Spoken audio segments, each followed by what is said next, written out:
नमस्कार मित्रांनो, लक्ष्मीच्या पावलांनी या मालिकेच्या आजच्या भागामध्ये आपण पाहत आहोत। आता कलाने ज्या पद्धतीने असं सांगितलेलं असतं की काही जरी झालं तरी सुद्धा आपल्याला आता वेषांतर करूनच तिकडे जायचं आहे आणि वेषांतर करून गेल्याच्या नंतर तिकडे आपल्याला कोणीही ओळखणार नाही किंवा आपण पुरावे शोधूयात आणि मगच परत येऊयात, असं पण हे सगळं काही कालच्या एपिसोडमध्ये पाहायला आलं आहे। तर मग आता आज काय होणार आहे याबद्दल सविस्तर जाणून घेऊयात। पण त्याआधी तुम्ही जर आतापर्यंत आपल्या चॅनलवर नवीन असाल आणि आपल्या चॅनल सबस्क्राइब केलं नसेल तर कृपया सबस्क्राइब करा। तर प्रेक्षकांनो, इथे आता अद्वैतने बरंच काही सामान आणलेलं असतं आणि बरंच काही इथे सामान आणल्याच्या नंतर आता इथे जो काही अद्वैत आहे, अद्वैत मात्र आता जे काही सामान आणलेलं असतं ते सामान इथे तो कलाला दाखवत असतो आणि ते सगळं काही सामान इथे तो कलाला दाखवत असताना आता सगळंच ह्या पद्धतीने करायचं आहे आणि त्यावर आता कला म्हणत असते, अरे पण अद्वैत हे चांदेकर, हे सगळं काही आपण करायचं आहे पण हे एकत्र करायचं आहे, ही गोष्ट मात्र तेवढीच महत्त्वाची आहे। तेव्हा अद्वैत म्हणत असतो, म्हणजे काय? तेव्हा काउन्सलरने काय सांगितलेलं आहे ही गोष्ट तुला माहीत आहे ना? आणि त्याचबरोबर सर्वात महत्त्वाचं म्हणजेच की तिथे गेल्याच्या नंतर आपण एक गोष्टीचं लक्ष ठेवायला हवं की तिथे आपल्याला कोणीही ओळखणार नाही वगैरे। आणि त्याचबरोबर आता हे सगळं ह्या पद्धतीने तर करायचंय, पण एक गोष्ट तू लक्षात ठेव, आपल्याला दोघांना एकत्र करायचं आहे। त्यावर अद्वैत म्हणत असतो, आता बघ ना, एवढं सगळं सामान आणलेलं आहे त्यामुळे तू काळजी करू नकोस, पटापट साडी नेसून ये आणि साडी नेसून आणल्याच्या नंतर असा काही तुझा लुक मी क्रिएट करून देतो, तो लुक एकदा का क्रिएट केला की मग बघ काय होतंय आणि कशा पद्धतीने हे सगळं काही होतंय। असंच आता इथे जो काही अद्वैत आहे तो इथे बोलत असतो। तेव्हा इथे कलासाठी अद्वैतने खूपच छान आणि सुंदर अशी साडी आणलेली असते। ती साडी आता इथे तो कलाला नेसायला देत असतो। खरं पाहायला गेलं तर आता इथे कला जी आहे ती साडी नेसून आलेली असते आणि साडी नेसून आल्याच्या नंतर कला म्हणत असते, अरे पण चांदेकर, एक गोष्ट तुझ्या लक्षात येते का? आणि ती म्हणजेच की इथे मी ही साडी नेसले खरी, पण साडी नेसल्याच्या नंतर मात्र मी अशी वेगळ्या लुकमध्ये वाटत नाही, ह्या लुकमध्ये तर मला कोणीही ओळखेल। तेव्हा तो म्हणत असतो, अगं कोणी काय, मी सुद्धा तुला ओळखेल आणि तू आहेस तशी अगदीच ओळखू येण्यासारखी खडूस। आणि तेव्हा तो म्हणत असतो, आता थांब ना, मी तुझा असा काही मेकओव्हर करून देणार आहे, तो मी मेकओव्हर तुझा करून दिला तर मग तू स्वतःला सुद्धा ओळखू शकणार नाहीस, असं इथे तो बोलत असतो। पण आता इथे अद्वैतने कलाचा खूपच सुंदर असा मेकओव्हर करून दिलेला असतो आणि सुंदर असा मेकओव्हर करून दिल्याच्या नंतर कला खूपच सुंदर दिसत असते, अगदीच कोणालाही ओळखून येणारी कला इथे त्याला वाटत असते। आणि तेव्हाच आता इथे अद्वैत म्हणत असतो, हे सगळं काही खरं आहे पण आपण इथून तुला बाहेर कसं जाता येईल? तेव्हा आता कला म्हणत असते, काय बाहेर जाता येईल म्हणजे? कोण एकटं कोण बाहेर जाणार आहे? मी एकटी बाहेर जाणार नाही, तर आपल्या दोघांना सुद्धा इथे बाहेर जायचं आहे आणि काउन्सलरने काय सांगितलेलं आहे की जी काही गोष्ट इथे करायची आहे ती मिळून करायची आहे। तेव्हा इथे कला म्हणत असते, ते सगळं काही ठीक आहे पण एक गोष्ट मात्र महत्त्वाची आहे आणि ती म्हणजेच की आता मी बघ तुझा मेकअप कसा करून देते, असं म्हणूनच आता इथे अद्वैतला ती आणलेला ड्रेस घालायला सांगत असते। अद्वैतला ड्रेस घातल्याच्या नंतर खोटे केस ती डोक्यावरती लावते, त्याचबरोबर मिशा सुद्धा लावते आणि सुंदर असा मेकअप तयार करत असते। अक्षरशः तो अद्वैत आहे ही गोष्ट मात्र इथे कोणालाच ओळखायला येत नसते, कारण अद्वैत जो आहे तो कमाल दिसत असतो आणि हँडसम सुद्धा अगदीच तेवढाच तो दिसत असतो। तर आता इकडे अद्वैत म्हणत असतो, हो हे सगळं काही ठीक आहे खरे, पण आपण ह्या सगळ्या गोष्टी अशा पद्धतीने तर इथे करणार आहोत। तेव्हा आता कला म्हणत असते, चांदेकर तू जरा गप्प बसणार आहेस का? उगाचच का बरं एवढी बडबड करत आहेस? तुला काहीच बडबड करायची गरज नाहीये, तू अगदीच इथे शांत बस।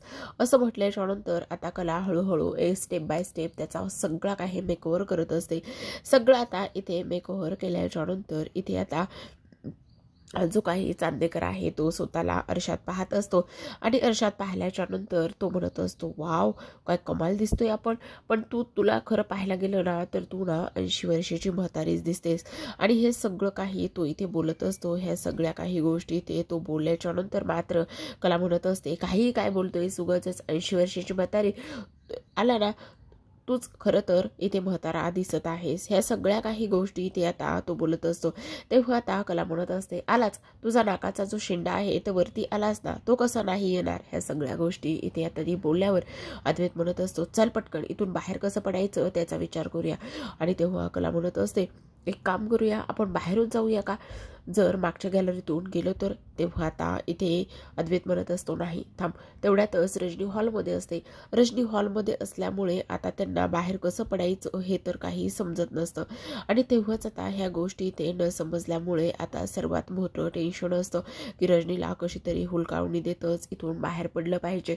रजनी देवपूजेची तयारी करत असते त्यामुळे तिच्या फेऱ्या हॉलमध्ये आणि किचनमध्ये सुरूच असतात. पण आता अद्वैत आणि कला कसं बसत रजनीला हुलकावणी देतच तिथून निघण्याचा प्रयत्न करत असतात. रजनी जेव्हा देवघरामध्ये निघून जाते तेव्हा कला आणि अद्वैत फायनली तिथून बाहेर पडतात. इकडे मात्र सोहमला खूपच जास्त गिल्टी वाटत असतं कारण निलेशने त्याचा पुरेपूर फायदा घेतलेला असतो आणि त्याच्या डोक्यामध्ये खूप काही गोष्टी सुद्धा इथे भरलेल्या असतात. तेवढ्यातच आता इथे सोहम घरामध्ये येतो आणि त्याच्या खोलीमध्ये येऊन डोक्याला हात लावूनच बसलेला असतो.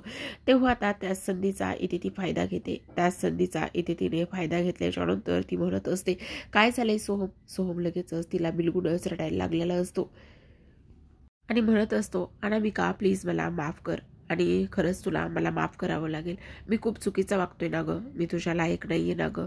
मला कळतच नाही काय करावं आणि काय नाही. तेव्हा अनामिका म्हणत असते अगदीच जो काही मोहरा आहे तो अगदी स्वतःहून माझ्या चाळ्यामध्ये अडकलेला आहे. त्यामुळे मी ह्या संधीचा पुरेपूर फायदा घेणार आहे. निलेशने अगदीच त्याचं काम इथे बरोबर केलेलं आहे. त्यामुळे मी ह्या गोष्टी अजिबातच आता हातातून सोडणार नाही. असंच इथे अनामिका बोलत असते आणि अनामिकाने ह्या सगळ्या काही गोष्टी ते बोलल्याच्या नंतर मात्र तेव्हा ती म्हणत असते काय झालंय असा का विचार करतोयस. तेव्हा सोहम म्हणत असतो नाही अनामिका मी एक नवरा म्हणून सगळ्या गोष्टी तुझ्या पूर्ण करू शकत नाही ना त्यामुळे मला खूप जास्त वाईट वाटत आहे. असंच इथे आता तो तिच्याशी बोलत असतो.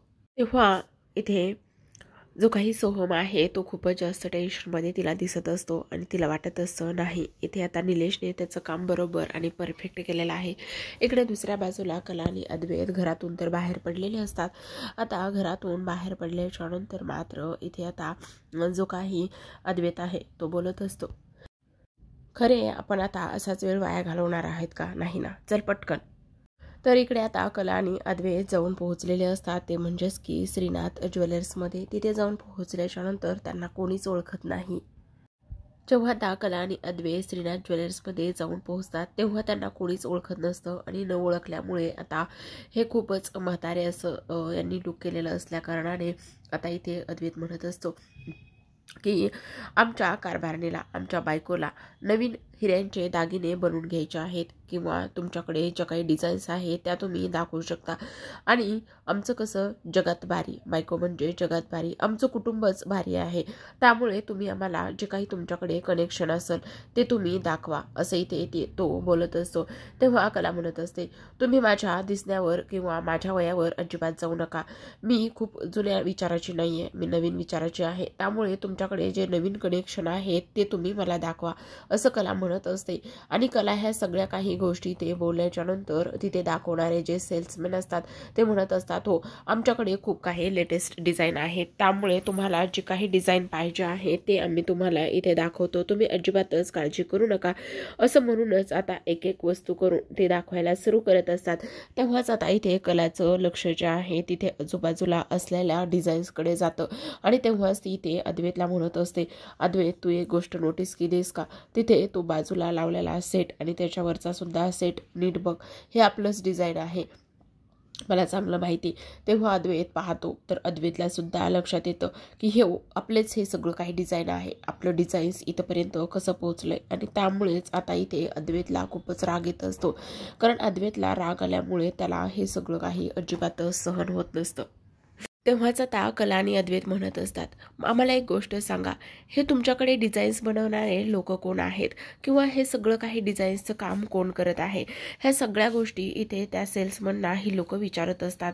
पण तेव्हाच आता इथे तो सेल्समन म्हणत असतो नाही ह्या सगळ्या काही गोष्टी आम्हाला सांगता येणार नाही किंवा आम्हाला ह्या सगळ्या काही गोष्टी इथे माहीतसुद्धा नाही आहेत आणि हे सगळं आमच्या स्टाफला अजिबातच माहिती नसतं त्यामुळे आम्ही तुम्हाला हे नाही सांगू शकत. आणि हे सगळं काही पॉलिसी असतात तशाच काहीतरी पॉलिसी असतील आणि त्यामुळे आम्हाला हे सगळं काही नाही सांगता येणार, असं इथे त्या सेल्समनकडून ऐकल्याच्या नंतर अद्वैतला प्रचंड राग येत असतो.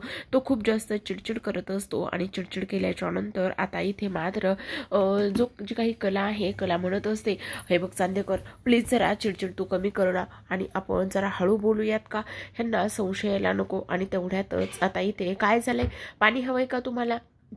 आता तो सेल्समन म्हणत असतो, हो तुम्हाला आम्ही पाणी देतोय, या ना.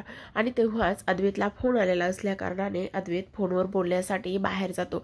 अद्वैत फोनवर बोलण्यासाठी बाहेर जातो तर कला मात्र इथे आणखी डिझाईन्स बघायला सुरुवात करत असते.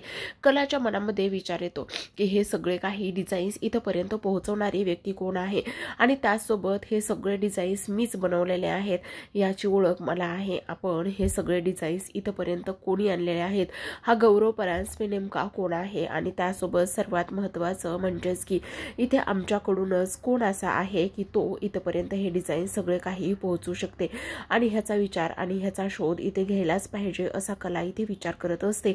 कलाने हा सगळा काही विचार केल्याच्या नंतर आता जे काही सेल्समन आहेत ते म्हणत असतात, काय झालं मॅडम, तुम्हाला आणखी कुठल्या डिझाईन्स हव्यात का? त्यावर त्या कला म्हणत असते, हो तुमच्याकडे आणखी काही डिझाईन असतील तर तुम्ही नक्कीच दाखवा किंवा आम्ही बनवून घेऊ शकतो का, पण आम्हाला एक गोष्ट कळेल का की आम्ही इथल्या जे काही ओनर आहेत त्यांना भेटू शकतो का, किंवा हे डिझाईन्स बनवणारी व्यक्ती ती किंवा तो कोण आहे ह्याच्याबद्दल आम्हाला माहिती मिळू शकते का? तेवढ्यातच आता सेल्समन म्हणत असतो, थांबा, आमच्याकडे आत्ता लेटेस्टमधले काही कलेक्शन्स आलेले आहेत, ते कलेक्शन्स मी तुम्हाला दाखवतो. ते कलेक्शन्स दाखवल्याच्या नंतर ते तुम्हाला नक्कीच आवडतील असे इथे तो म्हणतो आणि डिझाईन्स पुन्हा हारायला निघून जात असतो. आता इथे अद्वैत मात्र प्रचंड चिडलेला असतो. त्याला कला कसंबसं शांत करण्याचं काम करत असते. तो म्हणत असतो, ह्या सगळ्या काही गोष्टीमुळे इथे मला जेल झालेली आहे आणि त्याचसोबत इथे माझे डिझाईन्स आणि आपल्या ज्वेलर्समधले हे सगळे काही इशू इथे वापरत आहेत, इथे डिझाईन्स वापरत आहेत, त्यामुळे आपण शांत बसणं हे किती योग्य आहे. तेवढ्यातच आता अद्वैत म्हणत असतो, मला एक फोन आलाय, मी फोन घेतो, असं म्हणून तो बाहेर जातो आणि कला मात्र तिथल्या सगळ्या डिझाईन्सचा व्हिडिओ आणि त्यासोबतच फोटो क्लिक करत असते.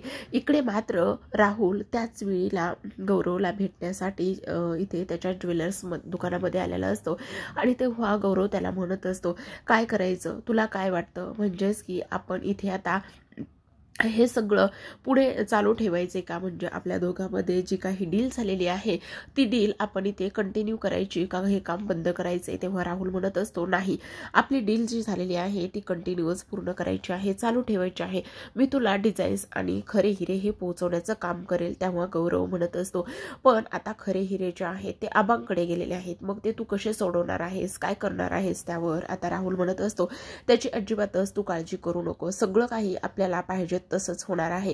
आता मात्र इथे तो सेल्समन सगळे काही बरेच डिझाईन्स घेऊन आलेला असतो आणि आता इथे अद्वैत नसल्या कारणाने कला म्हणत असते, अहो काय त्याचं काय आहे ना, आमच्या कारभाऱ्यांना विचारल्याशिवाय मी कुठलीच डिझाईन पास करत नाही किंवा घेत सुद्धा नाही, मग ते येईपर्यंत तुम्ही थांबता का थोड्या वेळासाठी? आणि तेव्हाच आता इथे तो बोलत असतो, हो चालेल ना, बोलवा ना त्यांना. आणि तेव्हा कला म्हणत असते, हो मी त्यांना लगेचच बोलवते, असं म्हणूनच आता कला अद्वैतकडे जाण्याचं काम करत असते. पण आता अद्वैतला मात्र खूपच मोठा इथे संशय आलेला असतो.